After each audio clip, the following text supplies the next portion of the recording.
నమస్తే, welcome to our channel. Liquor scam లో ప్రధాన నిందితుడిగా ఉన్నటువంటి రాజకేశ్ రెడ్డి కింది స్థాయి కోర్టు నుంచి పై స్థాయి కోర్టు వరకు బెయిల్ కోసం తెగ ప్రయత్నాలు చేస్తూ ఉన్నాడు.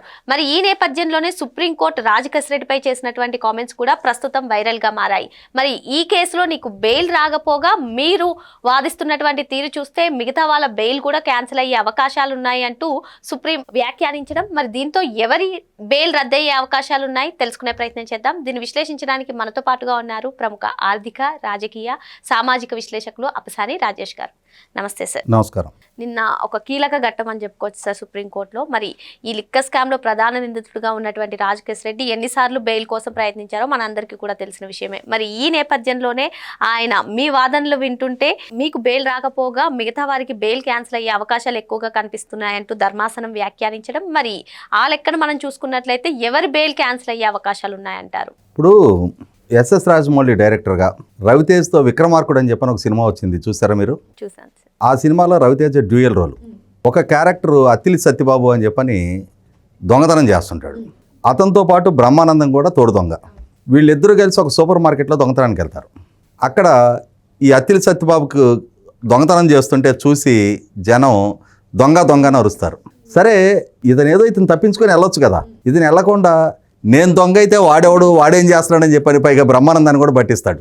ఓ ఏమో నన్ను పట్టించాడు అని చెప్పని బ్రహ్మానందం పరిగెత్తాడు. ఇక అంటే ఇవాళ ఈ రాజకేశ్ రెడ్డి బెయిల్ పిటిషన్ నేపథ్యంలో రాజకేశ్ రెడ్డి తరపున వాదిస్తున్న లాయర్ నాగముత్తు గారు సుప్రీంకోర్టులో రాజకేశ్ రెడ్డి బెయిల్ ప్రస్తావనని సుప్రీంకోర్టు రిజెక్ట్ చేస్తున్న నేపథ్యంలో ఫ్రస్ట్రేట్ అయిపోయి, సార్ మాకు బెయిల్ ఇవ్వండి అని అడగటం వేరు.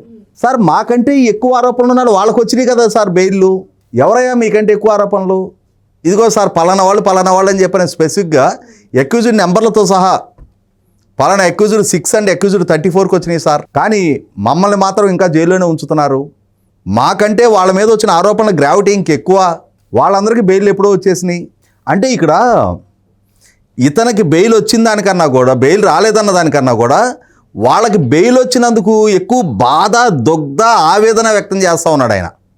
దీన్నే ఏం చెప్తారు, మొగుడు కొట్టిన దానికంటే తోడుకోడలు చూసి నవ్వినందుకు బాధ ఎక్కువేసింది అని చెప్పని ఇతనికి బెయిల్ రాకపోయినా పర్వాలా, కానీ మిగిలిన వాళ్ళకి వచ్చిందని టాలరేట్ చేయలేకపోతా ఉన్నారు.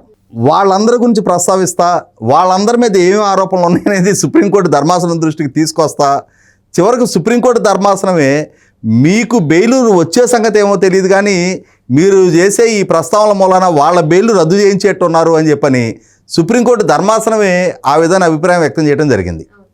అయితే ఇక్కడ గమనించుకోవాల్సిన అంశం ఏంటి అంటే, ఇవాళ నిన్న సుప్రీంకోర్టు ధర్మాసనం దృష్టికి ఈ రాజకేశ్ రెడ్డి మీద ఉన్న ఆరోపణల గ్రావిటీ ఎంత అంటే, అతను ఎన్ని కోట్ల రూపాయల అవినీతికి పాల్పడ్డాడు, ఏ విధమైన ఆరోపణలు అతని మీద ఉన్నాయి అని చెప్పని వెరిఫై చేసిన నేపథ్యంలో సుమారుగా 750 కోట్ల రూపాయలు ఇతను షెల్ కంపెనీల ద్వారా దారి మళ్లించినట్టుగా ఇవాళ సుప్రీంకోర్టు ధర్మాసనం దృష్టికి సిట్ తీసుకురాగలిగింది. దాంతో సుప్రీంకోర్టు ధర్మాసనం 750 కోట్ల రూపాయలు దారి మళ్లింపుకు పాల్పడ్డ వ్యక్తి, పైగా ఇప్పటికి సిట్టు విచారణ చేసిన తీరు చూస్తే ఈ రాజకేశ్ రెడ్డి పాలసీని అతనే తయారు చేయించాడు, ఆ పాలసీని ఎగ్జిక్యూట్ చేయించాడు, దాంట్లో నుంచి డబ్బు రాబట్టాడు, ఆ డబ్బుని ఈ విధంగా షెల్ కంపెనీల ద్వారా అతనే మొత్తం ఒక ఆర్గనైజ్డ్ నెట్వర్క్ మొత్తం నడిపించాడు. కాబట్టి ఇతనికి మీరేదో ఇప్పటికి 9 నెలల నుంచి జైల్లో ఉన్నాడని వాపోతూ ఉన్నారు. ఇతను పాల్పడ్డ అవినీతికి, నేరాలకి 9 నెలలు అనేది చాలా తక్కువ టైం అని చెప్పారు. 750 కోట్ల రూపాయల అవినీతికి పాల్పడ్డ వ్యక్తి, అతను పాల్పడ్డ నేరం 100 తక్కువే. అంటే 9 నెలలకే బెయిల్ ఇచ్చేయాలి, ఏదో ఒక సంవత్సరాల తరబడి అతను జైల్లో మగ్గిపోతున్నట్టుగా మనం ఈ మధ్యకాలంలో చాలా సందర్భాల్లో కొన్ని వార్తలు వింటూ ఉంటాం. ఇవాళ జైళ్లల్లో అండర్ ట్రయల్ ఖైదీలుగా ఉండి వాళ్ళ తరపున వాదించే లాయర్లు లేక, వాళ్ళకి బెయిల్ దక్కితే షూరిటీ బాండ్లు సమర్పించే స్తోమత కూడా లేక చిన్న నేరాలకి సంవత్సరాల తరబడి జైళ్లలోనే మొగ్గుతూ ఉంటారని చెప్పుకుంటూ ఉంటాం. కానీ అటువంటి నేపథ్యం కాదనేది. అయితే ఇక్కడ గమనించుకోవాల్సిన అంశం ఏంటి అంటే, జగన్మోహన్ రెడ్డి గారి ప్రభుత్వంలో ఒక ఐటీ అడ్వైజర్గా ఉన్న వ్యక్తి, అతనే ఒక ప్రభుత్వం క్యాబినెట్ ద్వారా శాసనసభలో బిల్లు ఆమోదించి అడాప్ట్ చేసుకున్న మద్యం పాలసీని ఇతను రూపొందించడం ఏంటి? అసలు సూత్రధారులు ఎవరు? ఇవాళ ఇన్ని వేల కోట్ల రూపాయల అక్రమాలు తన పాలనా హయాంలో జరుగుతూ ఉంటే, తన శాఖలో జరుగుతూ ఉంటే, ఆనాటి ఎక్సైజ్ మినిస్టర్ నారాయణస్వామి ఏం చేస్తున్నాడు? నాటి ఎక్సైజ్ ప్రిన్సిపల్ సెక్రటరీ పాలసీ రూపకల్పనలో వాళ్ళ ప్రమేయం ఏంటి? అలాగే ఎవరో ఒక ఐటీ అడ్వైజర్ రూపొందించిన ఈ ఎక్సైజ్ పాలసీని తన క్యాబినెట్లో ముఖ్యమంత్రి హోదాలో జగన్మోహన్ రెడ్డి ఎలా ఆమోదింపజేశాడు? అంటే ఇక్కడ ముఖ్యమంత్రి సహకారం లేకుండా, ఎక్సైజ్ మినిస్టర్ ప్రమేయం లేకుండా, ఎక్సైజ్ డిపార్ట్మెంట్ ఉన్నతాధికారుల చొరవ లేకుండా ఒక మద్యం కొత్త పాలసీ రూపకల్పన ఒక ఐటీ అడ్వైజర్ చేయగలుగుతాడా? కాబట్టి ఇక్కడ రాజకేశ్ రెడ్డి నేరానికి పాల్పడ్డాడు అని చెప్పని సిట్ నిర్ధారణ చేసిన క్రమంలో అసలు సిస్సలో సూత్రధారిగా నాడు పాలకుడుగా ఉన్న జగన్మోహన్ రెడ్డిని విస్మరించడం ఏంటి? నాడు పాలకుడుగా ఆ కన్సర్న్డ్ శాఖ మినిస్టర్గా ఉన్న నారాయణస్వామి ప్రమేయాన్ని నిర్ధారించకపోవడం ఏంటి? కాబట్టి ఇక్కడ అసలు సిస్సల మూలాల్లోకి వెళ్ళి అసలు సూత్రధారుల ప్రమేయాన్ని నిర్ధారించే దిశగా విచారణ జరగటం లేదు. ఈ విచారణ ఇప్పటికీ రాజకేశ్ రెడ్డి వరకే పరిమితం చేశారు.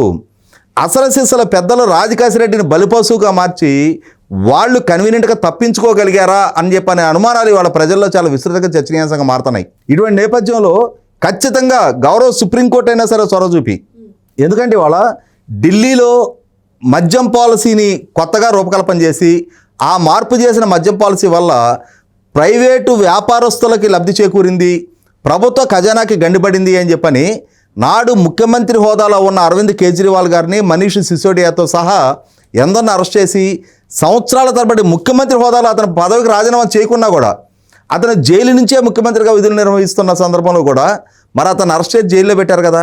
మరి అటువంటప్పుడు ఢిల్లీకి వర్తించిన సూత్రం ఆంధ్రప్రదేశ్ రాష్ట్రానికి ఎందుకు వర్తించదు? ఇవాళ పాలకుడుగా జగన్మోహన్ రెడ్డి పదవి బాధ్యతలు చేపట్టిన తర్వాత అతని ప్రభుత్వం ఒక కొత్త మద్యం పాలసీని తీసుకుంది.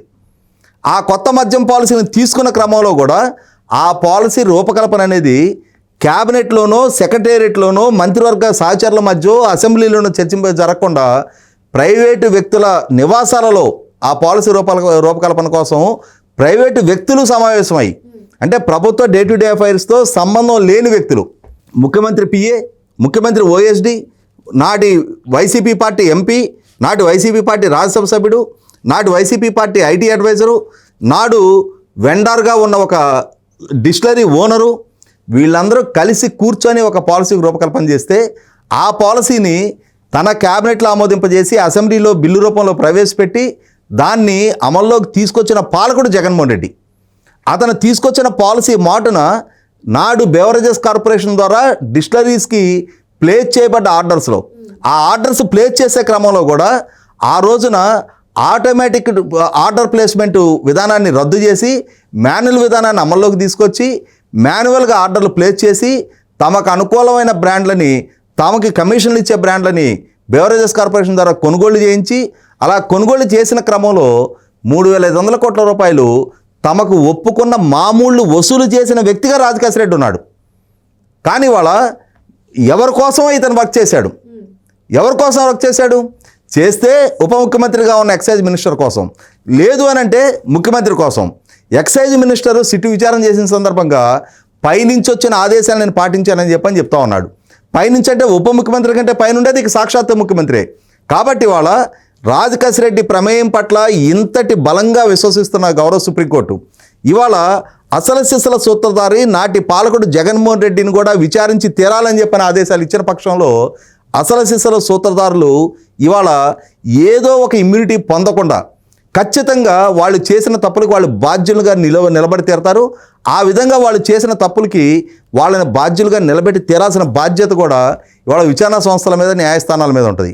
ఇవాళ తమకి ప్రజలు కట్టబెట్టిన అధికారాన్ని అడ్డుపెట్టుకొని ఇన్ని వేల కోట్ల రూపాయల అవినీతికి, అక్రమాలకి, అరాచకాలకి పాల్పడ్డ వ్యక్తులు అదే సందర్భంలో తమకు దక్కిన అధికారాన్ని దుర్వినియోగం చేసి తమకి ఆయాచిత లబ్ధి చేకూర్చే సంస్థలకి ప్రభుత్వం ద్వారా ఆర్డర్స్ ప్లేస్ చేసిన వ్యక్తులు ఇదే క్రమంలో వాళ్ళు ఏం ప్రమాణ స్వీకారం చేశారు? రాజ్యాంగం మీద భయము, పక్షపాతము, రాగద్వేషాలకు అతీతంగా పరిపాలన చేస్తామని చెప్పిన వ్యక్తులు రాగద్వేషాలకు లోనయ్యి తమకు అనుకూలమైన కంపెనీలకి ఈ ఆర్డర్స్ ప్లేస్ చేసి వేల కోట్ల రూపాయల అక్రమ సంపాదనకు పాల్పడ్డారని చెప్పి నిర్ధారణ అయిన నేపథ్యంలో 100% ఆ దిశగా విచారణ జరిపించాల్సిన బాధ్యత సర్వోన్నత న్యాయస్థానం మీద ఉంటుంది.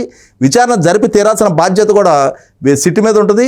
అసలు సిసల సూత్రధారులను వదిలేసి రాజకేశ్రెడ్డిని మాత్రమే ఇవాళ మొత్తం ఈ అక్రమాలకి అరాచకాలకి కింగ్ పిన్గా భావించిన పక్షంలో 100% అసలు సిసల పెద్దలు గద్దలు తప్పించుకుంటున్నారనే మనందరం కూడా భావించడానికి ఆస్కారం ఉంది. మరో అంశంతో మళ్ళీ కలుద్దాం. Thank you sir.